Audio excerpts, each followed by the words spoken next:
In today's video, I'll show you how to install a 100% save file in Mafia 2. Check my video description for the save file download link. Once download done, right click and select WinRAR and select Open with WinRAR. Open the 100% save and now press in keyboard Windows key and R key together and type percentage local app data percentage again and then click on OK.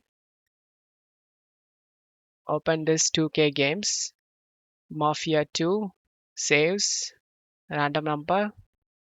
And now before dropping this 100% save, you need to back up your game progress. Right click on blank area and select new and select folder. Name this folder backup. Drag and drop these files inside and drag and drop the 100% save file inside this location and launch the game.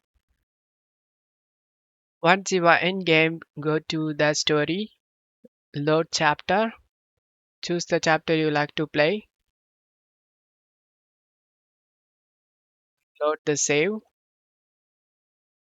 As you can see, the save file successfully loads. I hope this video helped you. If the video helped you, don't forget to leave a like and subscribe. Thank you.